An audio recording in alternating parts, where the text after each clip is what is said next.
Welcome to CNN 10, your source for down-the-middle explanations of news events. I'm Carl Azus at the CNN Center. Hope you had a great weekend. We're getting started with a look at a recent vote in the U.S. House of Representatives concerning President Donald Trump and the issue of impeachment. Late last week, the House voted 232 to 196 to formalize its impeachment inquiry of the president. This was not a vote to impeach President Trump or to formally put him on trial. This was a vote to make an investigation official to establish the rules for how it'll be carried out. And according to Democratic House Speaker Nancy Pelosi, it was a vote to help lawmakers decide whether to eventually impeach the president. It went mostly along party lines. Democrats control the House of Representatives. They hold the majority of seats there. And all but two of them voted to move forward with the investigation. The remaining two Democrats joined all House Republicans in voting against having a formal investigation. This is happening because of a controversial phone call that President Trump had in late July with the president of Ukraine. We explained that call in our September 26th show, and you can find it in our archives at CNN10.com. Speaker Pelosi says House Democrats have no choice but to investigate President Trump because they, quote, took an oath to protect and defend our democracy, and that is what he has made an assault on. The president says he's done nothing wrong, and House Republican leader Kevin McCarthy said last week's vote shows there's only bipartisan opposition to the inquiry, not in favor of it. Well, what's next for the impeachment process? The Democrats who run the House of Representatives may decide, there's just not enough here for the House Judiciary Committee to vote articles of impeachment, and they'll just close the investigation. Another possibility is that the House Judiciary Committee does vote articles of impeachment, and then the full House will have to vote on whether Donald Trump will be impeached. Now, if there is a majority in support of impeachment, Donald Trump doesn't lose his office. That's like a formal charge. It's like an indictment. So if Donald Trump is indicted the way Bill Clinton was impeached, then the case will go to the United States Senate. There has to be a trial presided over by John Roberts, the Chief Justice of the United States.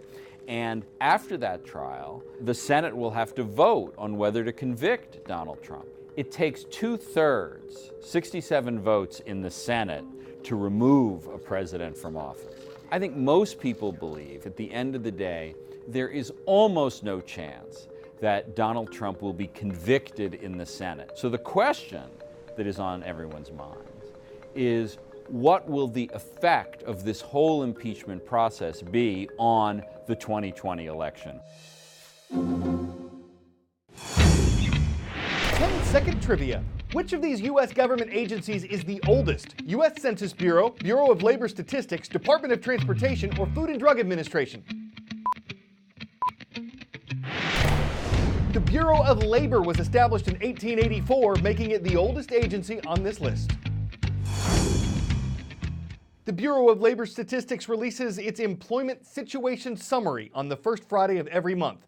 It's also called the Jobs Report, which is easier to say, and it gives a snapshot of how the U.S. economy did the month before. So the latest report says in October, American employers added 128,000 jobs. That was better than what economists expected. They predicted an 89,000 job gain. And part of the reason for that was the recent strike at General Motors. It officially ended late in October, but it had taken 46,000 auto employees out of the workforce. And economists had thought it was going to be a bigger drag on the jobs market than it ended up being.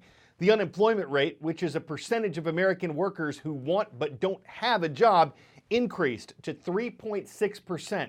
It was 3.5% the month before. But analysts say there's a silver lining to that because it showed more Americans were looking for work. One area of concern was in manufacturing. The October jobs report says there were 36,000 jobs lost in that sector, and the BLS commissioner says that was impacted by the auto workers' strike. But this doesn't necessarily signal that a recession is on the way. It's the dreaded R word. Recession.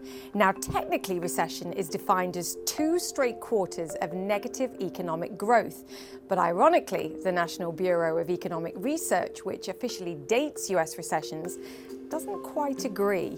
It defines recession as a significant decline in economic activity spread across the economy, lasting more than a few months. The NBR doesn't just look at GDP, but other factors too, like income, employment, and industrial production. But notice how it says spread across the economy. That's important. Why? Because recessions can happen in one sector, but without dragging the whole economy down. We saw that in 2015 and 2016, for example, too. That was when manufacturing fell into recession, but the rest of the US economy did not. The big question today is, will history repeat itself? And why we're asking that question is because US manufacturing is once again back in technical recession. But here's the key. Although manufacturing isn't doing well, it's only a small share of the US economy. We're talking 11%. The modern American economy is driven by other things like consumers and services, and that represents around 70% of economic activity. The danger, though, is that weakness in manufacturing could then spill over into that bigger driver of the economy. And that's the thing about recessions. They do have a tendency to be self-fulfilling. If Americans start worrying about the economy and hearing about layoffs, for example, at factories, they may decide to spend a bit less. Perhaps they delay bigger purchases. And that's when a fear of an economic downturn can actually bring on a real one and bring the dreaded R word firmly back into play. Most of America has fallen back to standard time. That's what we call it when we're not on daylight saving time. But when you think about the fact that we spend most of the year on daylight saving time, standard is hardly the standard. Still, our current standard was set on Sunday morning. It'll last until March 8th. And despite what my colleague Jennifer Gray is about to tell you, you only get the extra hour of sleep if you go to bed on time the night of the switch. Those who stay up an hour later on Saturday may still seem sleepy on Sunday. So why don't we change the clocks ahead 1 hour in the spring and back 1 hour in the fall? Well, it's actually to reduce the electricity consumption by extending the daylight hours. In the US, we change our clocks at 2 a.m. on the second Sunday in March.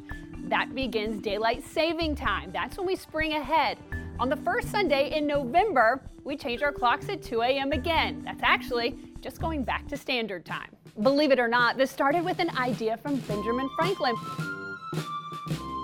Franklin did write an essay suggesting that people could use less candles if they got up early and made better use of daylight. In 1918, the Standard Time Act established time zones and daylight saving time, but not all states participate. To this day, most of Arizona and all of Hawaii did not change their clocks. Over 70 countries across the world observe daylight saving time, with notable exceptions of China and Japan. In 2007, we actually changed the date of when we set our clocks back an hour to the first week in November. This helped protect trick-or-treaters by giving them an extra hour of daylight. One of the other lines of thinking was that we would have a better voter turnout on election years. Experts say each time you change your clocks, it's always a good idea to change those batteries in your smoke detector, and always look forward to fall when you get that extra hour of sleep.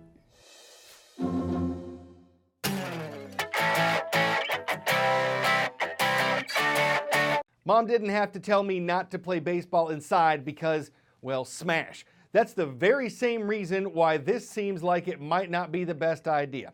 But it's not like you could just step outside to play on the International Space Station, and the ball travels farther in microgravity. So if astronauts Jessica Meir, Christina Cook, and Andrew Morgan can't attend the World Series, maybe they can just very carefully see how this plays out.